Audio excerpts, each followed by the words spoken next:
Hello viewers, আসসালামু আলাইকুম। আমাদের আজকের রেসিপি কোনো প্রকার চালের গুঁড়ো বানানোর ঝামেলা ছাড়া তালের ভাপা পিঠা। তো চলুন রেসিপিটি শুরু করা যাক।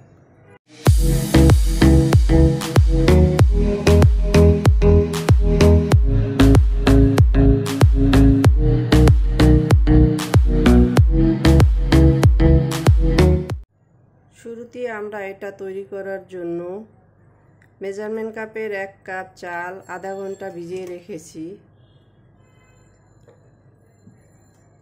এটা আমি সুগন্ধি চাল নিয়েছি। আপনারা চাইলে নরমাল আতপ চাল নিয়ে নিতে পারেন। তো আমি এখন এটাকে ব্লেন্ডার জারে দিয়ে দিচ্ছি।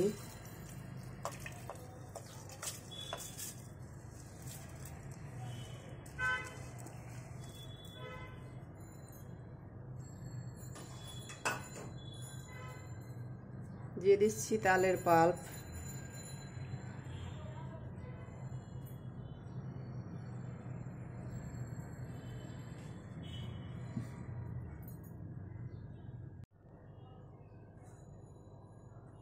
দিয়ে দিচ্ছি স্বাদ মতো চিনি।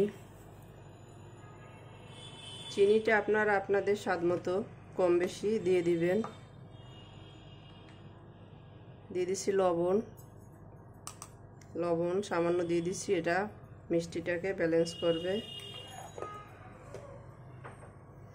এখন আমরা এগুলোকে একত্রে মিক্স করে নিব বা ব্লেন্ড করে নিব। এগুলোকে মিক্স করা হয়ে গেছে। এখন এর ভিতরে দিয়ে দিব নারকেল,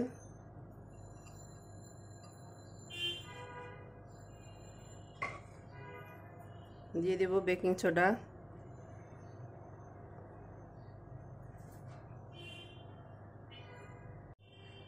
দিয়ে দিচ্ছি কিছুটা পানি।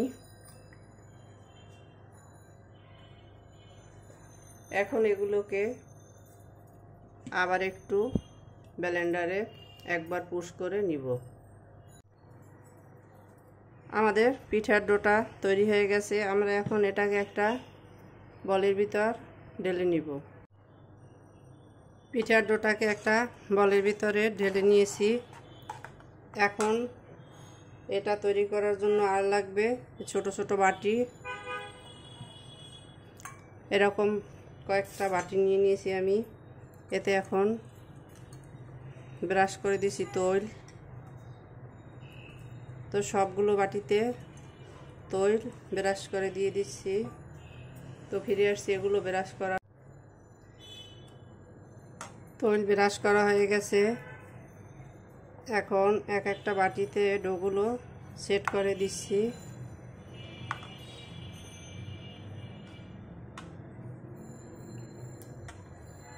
সামান্য খালি রেখে দেব।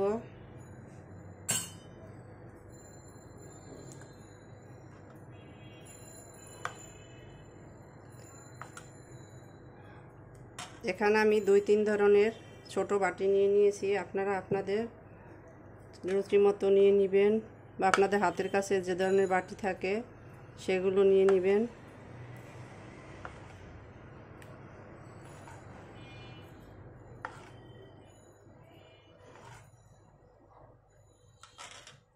তো এভাবে সবগুলো বাটিতে আমি দিয়ে তো সবগুলো ডো আমি এভাবে বাটিতে সেট করে নিয়ে নিয়েছি।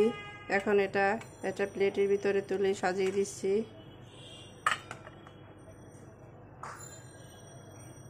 এর উপর দিয়ে ছড়িয়ে দিচ্ছি নারকেল।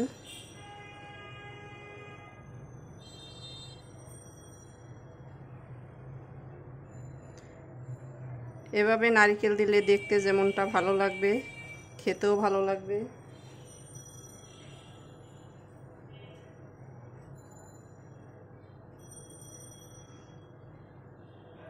সত্যিকার অর্থে কোনো কিছু দেখতে ভালো লাগলে তা খেতেও ভালো লাগে।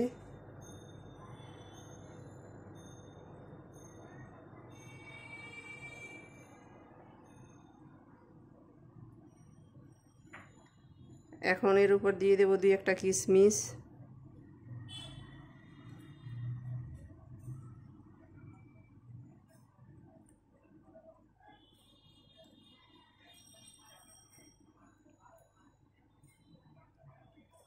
কিশমিশগুলো একটু চাপাই দিতে হবে যাতে করে ডোটার সাথে লেগে যায়, নইলে এগুলো আলগা থেকে যাবে।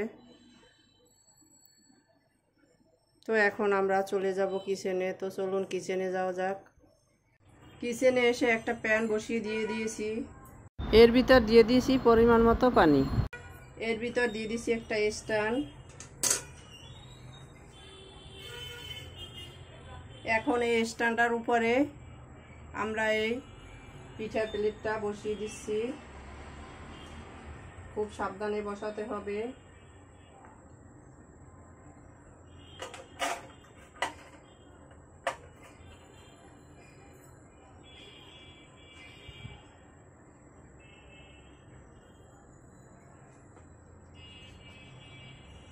এখন আমরা এটাকে ঢাকনা দিয়ে ঢেকে দিব। তো ফিরে আসবো 15 মিনিট পরে। তো অপেক্ষা করছি এখন 15 মিনিট পর্যন্ত। ফিরে এলাম 15 মিনিট পরে, ঢাকনাটা তুলে নিচ্ছি। একটা কাঠি দিয়ে চেক করে দেখছি আমাদের পিঠাটা হয়েছে কিনা। দেখতেই পাচ্ছেন কাঠিটা ফ্রেশ আসছে, তার মানে আমাদের পিঠা রেডি। তো চুলা বন্ধ করে দিচ্ছি। আমি পাশের চুলায় বড় 2 বাটি বসিয়ে দিয়ে দিয়েছি, ওগুলো রেডি হয়ে গেছে। এখন আমরা অপেক্ষা করব আমাদের পিঠা ঠান্ডা হওয়ার পর্যন্ত। তো ফিরে আসছি ঠান্ডা হওয়ার পরে। আমাদের পিঠাগুলো ঠান্ডা হয়ে গেছে, দেখতেই পাচ্ছেন। সবগুলো একটা বাটির উপরে তুলে নিয়েছি। এখন এগুলোকে মোল্ড আউট করে নিব।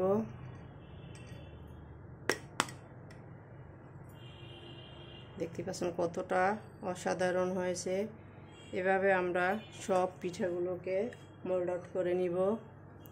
তো ফিরে আসছি এগুলোকে মোল্ড আউট করার পরে। আমাদের পিঠাগুলো মোল্ড আউট করা হয়ে গেছে, দেখতেই পাচ্ছেন। যেমন বাটিতে দিয়েছি ঠিক সেরকম শেপ এসেছে। এটা এরকম ডিজাইনের বাটিতে দিয়েছি, তাই এটার গায়ে সুন্দর একটা ডিজাইন এসেছে। তো আপনারা যে বাটিতে এটাকে সেট করবেন সেই বাটির মতোই এটা দেখতে হবে। তো আমি এখন আপনাদের একটা কেটে দেখিয়ে দিচ্ছি।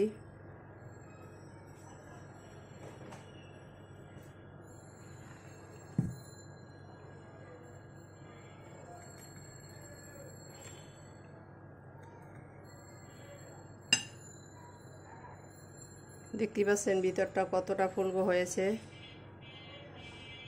তো আমরা এখন এগুলোকে সার্ভ করে নিব। তো চলুন সার্ভ করে নেওয়া যাক।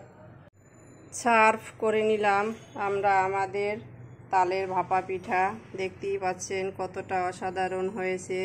আমাদের রেসিপি ভিডিওটি ফলো করে আপনারাও তৈরি করে দেখবেন। কমেন্ট সেকশনে জানিয়ে দিবেন কেমন হয়েছিল আমাদের রেসিপি ভিডিওটি। সাবস্ক্রাইব করে আমাদের পাশে থাকবেন। আল্লাহ হাফেজ।